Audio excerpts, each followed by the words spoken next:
The Chipmunk by Ted Hughes. A rippling, bobbing wood elf, the chipmunk came under the Cape Cod conifers, over roots, a first scout of the continent's wild game, midget to aboriginal American, flowing on electrical accurate feet through its circuitry. That was the first real native. Dodging from flashlit listening still to staring flashlit still, it studied me. Sitting at a book, a strange prisoner, pacing my priceless years away, eyes lowered, to and fro, across my page. It snapped a tail gesture at me, roused me, peremptory to this friendship it would be sharing with me. Only a few more seconds. Its eyes, popping with inky joy, glowed me in a new vision, woke me, and I recognized it.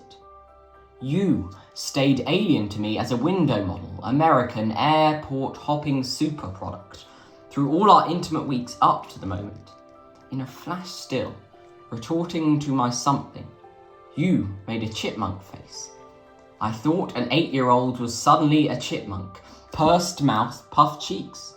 And suddenly, just in that flash, as I laughed and got my snapshot for life, and shouted, "That's my first ever real chipmunk," a ghost, dim, a woodland spirit, swore me to take his oar. So in terms of the structure of the poem, the chipmunk is in roughly 3 stanzas. You've got the first one, which is that, then the second very short 4-line one, and then you've got this stanza here at the end.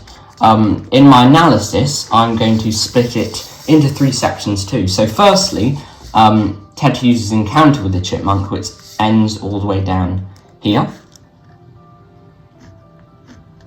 And then the second section will be almost a flashback moment to Sylvia. So this is roughly here.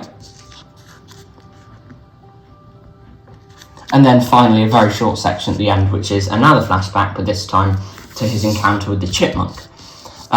So contextually, this poem comes in Ted Hughes' anthology, The Birthday Letters, which was written after Plath's death, after Plath's suicide, and most of the poems are centred around Plath, and I have been going through Ted Hughes' animal poems in this anthology, and this one here is The Chipmunk. And the chipmunk seems quite a foreign idea because we've been looking at 2 quite common birds, so a blackbird and an owl, but suddenly the chipmunk doesn't scream England or Cambridge. It, as you can see here, is an American, Native American animal. So, as we look at the title, it is yet another definite article. And this means that it is not any chipmunk. Ted Hughes is specifying a certain encounter. He is very specific and exclusive in the chipmunk to which he refers, and this animal is not in general the species of the chipmunk, but it's one particular animal who he has encountered. So immediately from the title, with that definite article, that hints that to us. So, a rippling, bobbing wood elf, the chipmunk came. A rippling, bobbing. Now those continuous verbs there immediately suggest something a little bit more lively, something energetic, and a continuity to it, as if the chipmunk is on the page in front of us right now, or with the reader at least. And this energy is created immediately with these first 2 words, rippling, bobbing, and of course there is that half rhyme there, rippling, bobbing, or rhyme. And wood elf, which seems something quite fantastical. It doesn't seem real. In fact, elves don't exist. So it is something fictional, which is an interesting choice of Hughes. The chipmunk came under the Cape Cod conifers. Now, you cannot say that without alliteration, because Ted Hughes uses the repeated C sound. Now, I had to look up this reference. So Cape Cod is referring to a place in Massachusetts in America, And Ted Hughes and Sylvia Plath visited the Americas in 1957. So they went to America in June 1957. Now, of course, Plath was born in America, but Hughes was from Yorkshire. So this was, this was foreign for Hughes. And they stayed in Cape Cod in a cottage, actually, which was rented by Sylvia's mother as a wedding present for 7 weeks. I think they had it. So they were staying they were based in this cottage in Cape Cod, and they were out exploring. And at this point, they must have been quite nearby, because the trees, the conifers, under the Cape Cod conifers, they encountered this chipmunk. I say they, I mean Ted Hughes. Under the Cape Cod conifers, over roots. A professor in Ted Hughes, Dr. Anne Skier, noted that this was a pun on roots being the roots of trees, so the roots of these conifers, but also of the roots as in the ancestry. And the idea of the primitive nature of the chipmunk is brought out in this Aboriginal American idea that we're going to look at later. But yes, that is a pun. And a first scout of the continent's wild game. Now, something that is very noticeable as a theme throughout the poem is the focus on eyes. Because chipmunks, one of their most noticeable features are their two enormous eyeballs, these rodent-like, squirrel-like creatures. In fact, one of the things that does distinguish them from other rodents, tree animals, arboreal animals, are their enormous eyes. So immediately we've got the idea of a scout, which is putting a profession, well, it doesn't have to be a profession, but labelling these chipmunks as having great eyesight. A first scout of the continent's wild game. Now, game in this case is actually referring to Ted Hughes, because he is witnessing this chipmunk. And the continent's wild game, it works quite well because, of course, Ted Hughes is not from America, not based in America. Unlike this chipmunk, who is a midget Aboriginal American. A lovely bit of assonance there. Midget Aboriginal. Assonance is the rhyming of vowel sounds within the line. And so essentially, this chipmunk is the first real native, as Ted Hughes rather unrealistically claims. That's a bit of a hyperbole, because of course the chipmunk isn't, it's just an animal. But for Ted Hughes, it is something very original and native to this America. And suddenly, he puts an end stop, a bit of caesura punctuating the sentence, and perfectly enjambed is the word flowing, which just reflects the meaning exactly. If there was any word to be enjambed, it'd be flowing. And also, something I didn't point out, is came and game. Bit of rhyme there. Rhyme. And it says flowing, enjambed, on electrical accurate feet. Electrical accurate feet. More illustration. So, flowing on electrical accurate feet is a great metaphor, because it's giving the idea of this idea of energy that came through earlier. Through its circuitry. Circuitry could be referring to a circuit, could be referring to sort of the anfractuous, winding, sinuous nature. But yes, you've got through its circuitry. So already within these first 5 lines or so, we can see Ted Hughes is using a lot of alliterative devices, a lot of rhyming, a lot of assonance, enjambment. It's packed full with these literary techniques, which all together have the overall effect of bringing the chipmunk to life. They give colour, they give life to this chipmunk through these techniques, and there's pretty much one on every single line. Now, immediately, Ted Hughes goes into more of these in words. So flowing, dodging, staring, listening, and it's this idea of this continuous participle. This use of continuous participles scattered out across the text really give that impression.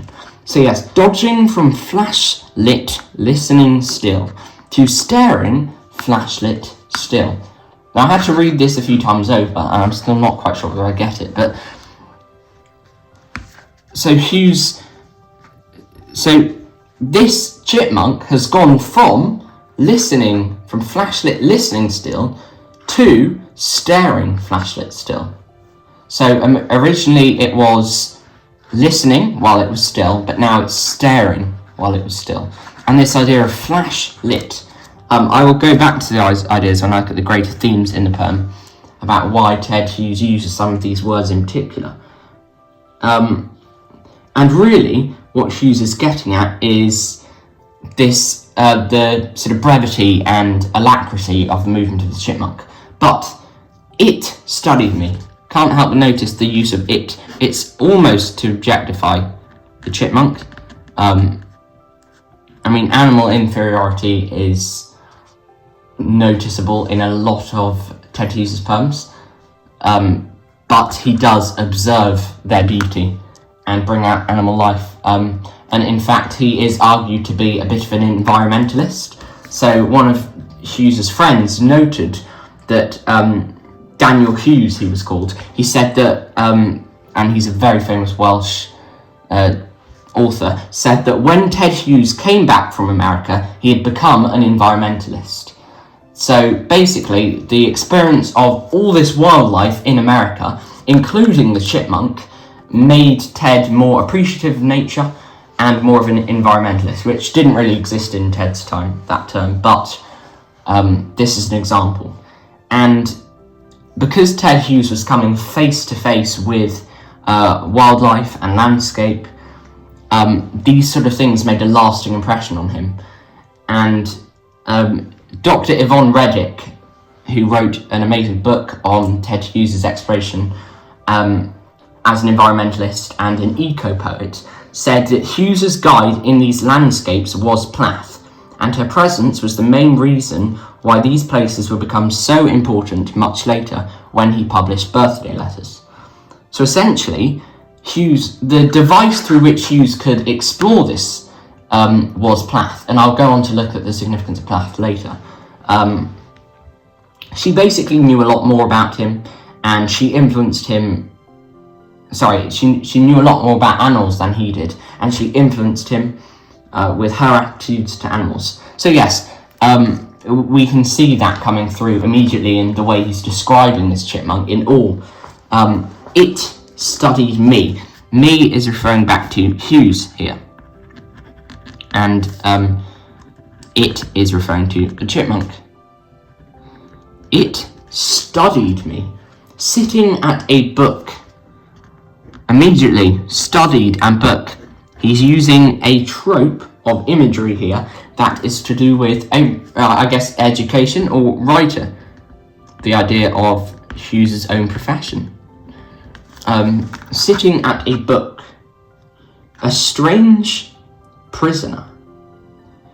Now this is interesting because in Hughes' other poems, in The Blackbird anyway, Hughes really plays on the idea of imprisonment, and imprisonment of Plath, imprisonment of him, and imprisonment of the mind. So immediately Ted Hughes is labelling himself as a prisoner who is pacing his priceless years away. So there's something a bit more cynical in this, as if Hughes is hinting at perhaps a rocky marriage with Plath, because he is saying that who is he a prisoner to, really, is the question we should ask. And the idea of this pacing, sitting, again staring, it constantly coming back, this continuity which works very well with pacing.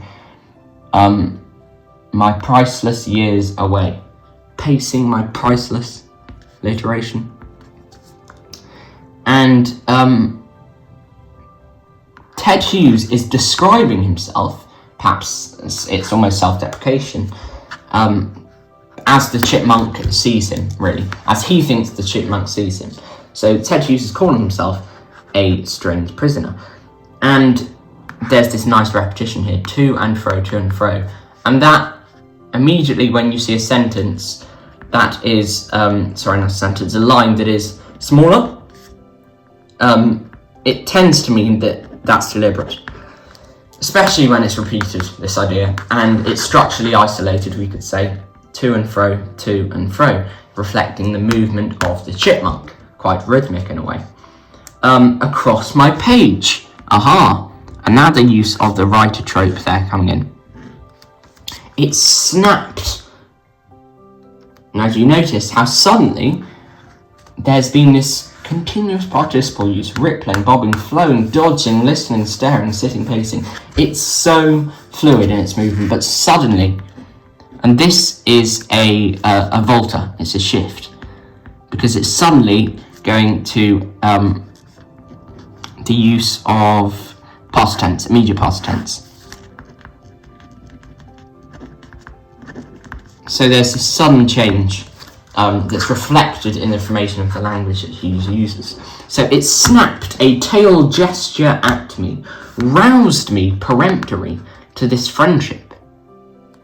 Now these are all quite negative. The connotations of snapped, of a gesture, of rousing someone, a peremptory in particular, that brusque, needing immediate attention idea, is negative. So the language that Hughes uses is negative to describe the way this chipmunk is treating him. So perhaps while we had a more positive view of this chipmunk's energy and life, suddenly it's aggressive and it's brusque and it's sharp. And do we like this chipmunk anymore? I certainly don't know. And it says, to this friendship, it would be sharing with me. Only a few more seconds. Now this is key, only a few more seconds. I will go back to it in another section because it's so brief. The brevity was shown in this action and energy and life of the chipmunk, and this is just consolidating. For Hughes, this moment is ephemeral, it's passing, and it says, and this is an excellent example of isolation, of structural isolation, better than that one above, because Hughes has printed this in his anthology as being a lot further down the line, its eyes.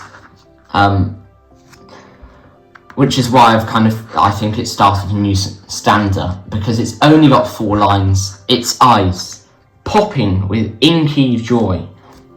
Again, inky, how many references have we now had? We've got studied, we've got book, we've got page, we've got inky. There's an obvious trope going on here. Popping with inky joy, great word. Do you notice? We're back to the ings. However, then we're back to the past tense there, actually. So a bit of an irregularity.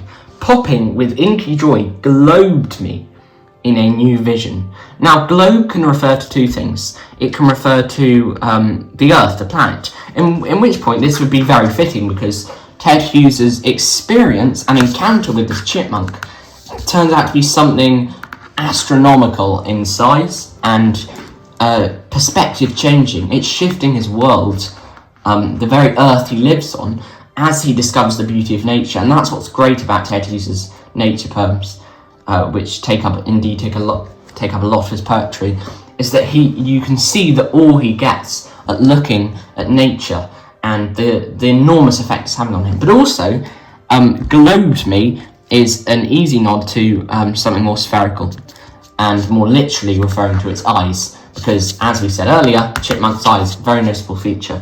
So its eyes, the isolation, the focus on eyes is really evident. We've had scout up here, we've had its eyes, we've suddenly got 3 lines on its eyes because they are inky black. A chipmunk's eyes, it feels like you're looking into a black hole whenever you look at a chipmunk's eyes. They globed me in a new vision. So it's almost, it woke me. It's a revitalization. In The Owl, we see this happening a lot. We see Hughes referring to the power of nature around him, of reawakening him, in giving him new youth. And this is exactly mirrored in this poem. But this is a great cliffhanger, which is going to end our section. And I recognised it. Now for Hughes, this was probably the first time, in fact definitely the first time he'd seen a chipmunk in person. In June 1957, in Cape Cod, He went out exploring, saw this midget Aboriginal American with all its energy, and has just zoomed in on its eyes for the first time. And he says it's only a few more seconds to this friendship. It's as if he's got this close bond, this camaraderie with this chipmunk. And suddenly it says, "And I recognised it." What does this mean? Hughes wants us to read on. He leaves, again, one of these gaps, and this brings us into section 2. So, for section 2, we've got you immediately introducing it, and this is referring to Plath this time. So, out of the blue, we've just had the introduction and encounter with the chipmunk, and then we've had a very zoomed in section on its eyes, and suddenly, and you have to read it through a few times to really understand where the yous come from, because it's unintroduced. It comes out the blue, it's quick and unexpected. But this is referring to Sylvia Plath, because it's saying, "You stayed alien to me as a window model American airport hopping super product." Now, alien, this idea of being alien is seen in Hughes' poem The Owl, because he constantly talks about how Plath's view of reality is far from his. And Plath suffered from sort of psychological depression and all sorts of issues, which led to her suicide, sadly. But this is why Plath's view is very distorted. And we know their views clash because they didn't get on well in marriage. And Hughes wasn't very nice to Plath. And this moment here is a bit of a flashback, because it says, "Up to the moment, through our intimate weeks, up to the moment."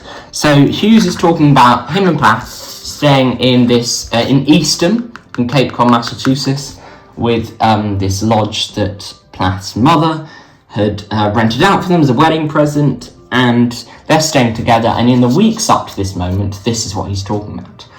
Now, it's interesting how he calls Plath a window model, an American airport hopping, which is a great little popping hopping. Do we see that echoing from earlier of that rhyme? Super product. Now, these are very artificial things, a model and a super product. I couldn't think of anything more artificial, really, than those words that he emphatically places at the end of those lines. And with this description, he is clearly labelling Plath as some sort of artificial American, unnatural, in a way, or it's almost quite insulting, actually. But he does say, "our intimate weeks up to the moment." So just as suddenly we get the impression that perhaps Hughes, that this chipmunk snapped, it roused him, it's peremptory. But he then says friendship. Like, where does that come from? He said all this negative stuff, and he suddenly says friendship. And suddenly as well, "Oh, you were an alien, you're a window model, airport hopping super product through all our intimate," again. Interesting how he positively then portrays both of these things. "In a flash still, retorting to my something." Again, flash still. I'll come back to this later, as I said, but we've got this flash lit still, in a flash still. Just as if a passing memory, a photograph. We know Hughes likes to use perspective in his poems, as we saw in The Owl. He used the camera, the reel of a film, as passing memories. "In a flash still, retorting to my something, you made a chipmunk face." There we are. So we've suddenly wondered why Hughes has gone back to Plath. And I recognised it. Well, this is what he recognised. I recognised it. He recognised what? The chipmunk face that Plath made. So, in essence, the face that the chipmunk is pulling, these popping eyes, is reminding him of Plath in the weeks up to this moment. And then he says, "I thought an 8-year-old child was suddenly a chipmunk." So precise, right? So precise. Not precise. In fact, very deliberate, because an 8-year-old child. Sylvia Plath was in essence orphaned when she was 8 because her father died. So therefore, the choice of 8-year-old child, and suddenly he says, I thought an 8-year-old child was suddenly a chipmunk, i.e. Plath. So Plath's sort of sophisticated veneer, which she controlled veneer, which she now maintains, is actually concealing a sort of a natural orphan child beneath it, which is this 8-year-old child right here. So actually what's happened is Hughes is deliberately aging this child in the point where Plath was orphaned. And we will hear the word orphan at the very end of the poem, and it links straight back to this. So this is very important, interesting and significant. An 8-year-old child was suddenly a chipmunk. Essentially, the pouting that a child pulls when they're upset or joking, this pursed mouth, these puffed cheeks. So in a way, it's quite facetious, it's quite humorous, it's light-hearted, this description of the chipmunk. And there ends section 2. We go to section 3, the final section. And here, Hughes uses a lot of words to suggest speed. Suddenly, flash, snapshot. It's all very quick, and that enjambment there, or not enjambment, but lack of, so draw end, stop, brings on that motion to the next line. And suddenly, just in that flash, as I laughed and got my snapshot for life. So now Hughes is referring to, in section 3, he's referring to the earlier encounter with the chipmunk. So really what he's saying is, he meets the chipmunk section 1. Section 2, it reminds him of Plath. Section 3, now I'm going to go back to the chipmunk and talk about him for a bit more. In that flash, we know it can't be referring to the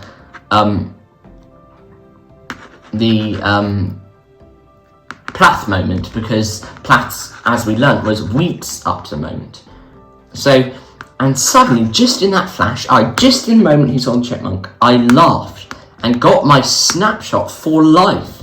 It's referring to this, again, the use of the word globed earlier, referring to that sort of large-scale thing here.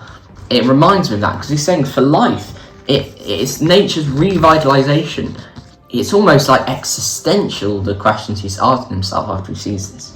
Which seems, immediately, when I see this poem and saw the title, I thought, oh no, it's going to be silly, light-hearted, facetious, and probably nothing much to it, because it's just a chipmunk. We see these things popping out of of Madagascar, for goodness sake. So really, to get this, suddenly these bigger words and questions used is quite surprising, and not too unfamiliar for Hughes, actually. And shouted, that's my first ever real chipmunk.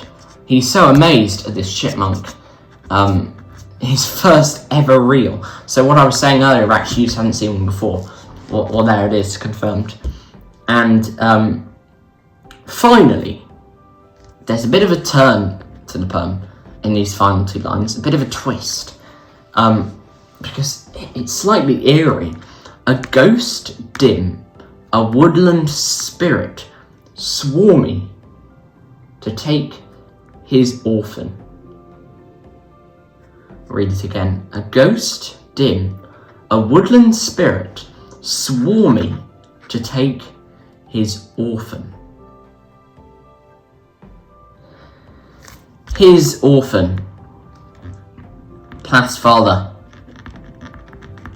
died when Sylvia was just 8. I said orphan came up. A ghost dim, a woodland spirit, swarming to take his orphan. It's almost as if Plath is embodied in the chipmunk. I mean, Hughes has just made the explicit reference between the chipmunk's face reminding him of Plath's face, but he's saying, this chipmunk, a ghost dim, a woodland spirit. Now this is perfect mirroring from the start, because the chipmunk immediately is described as a rippling, bobbing wood elf, and now it's being described as a ghost dim woodland spirit. if I can get that there, sorry. So it is that idea of that fantastical nature with a woodland spirit. Seems very fictional.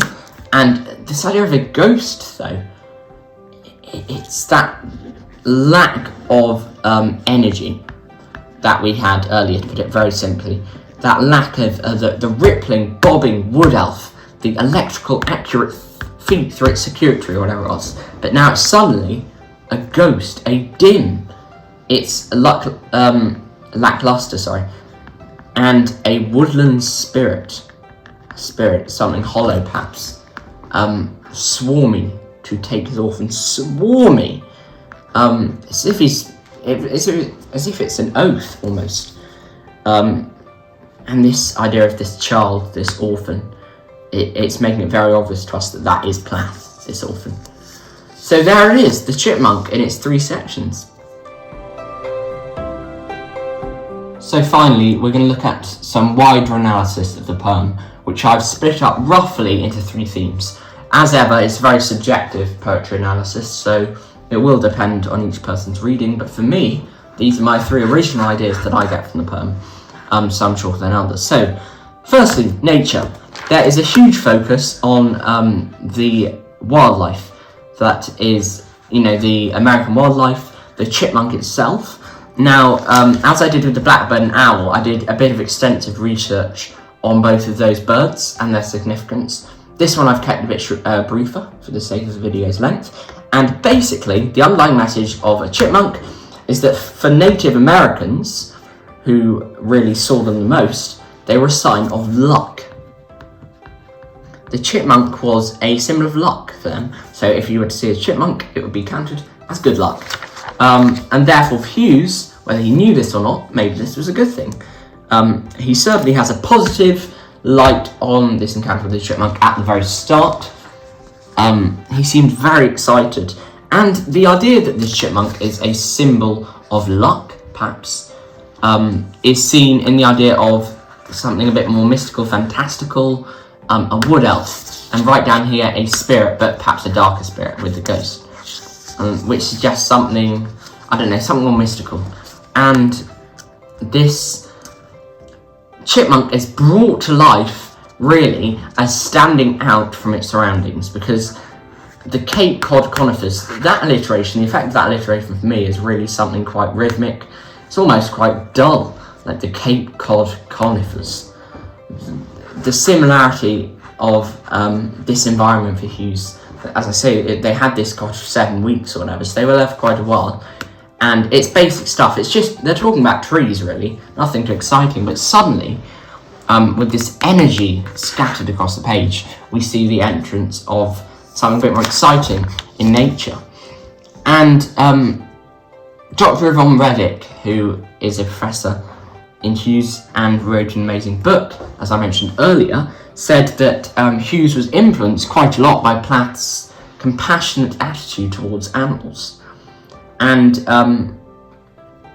it was really on this trip that he came to have a different understanding of nature in the US when he, with Plath, went on these sort of landscape wildlife explorations here. So nature is a key theme.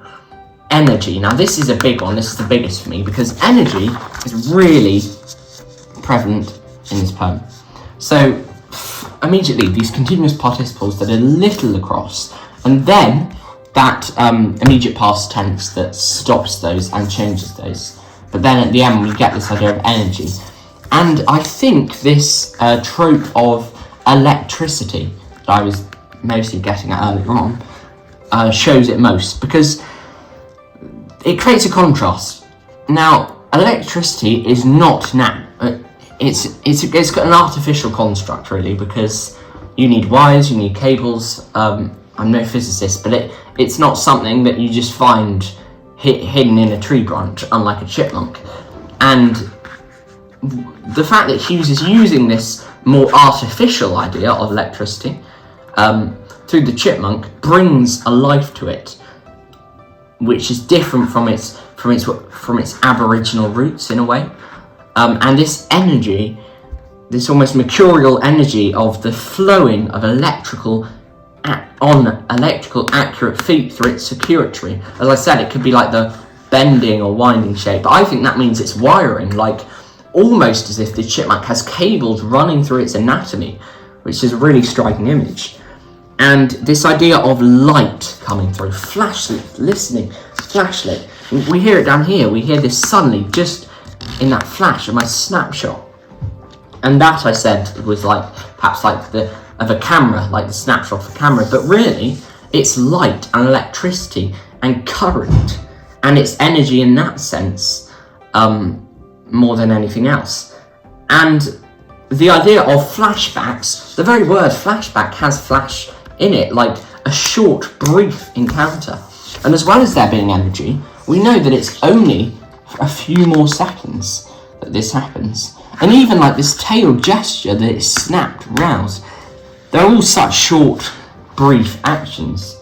So the chipmunk, and in fact quite different from the owl and the blackbird that I've looked at so far, is full of energy and life.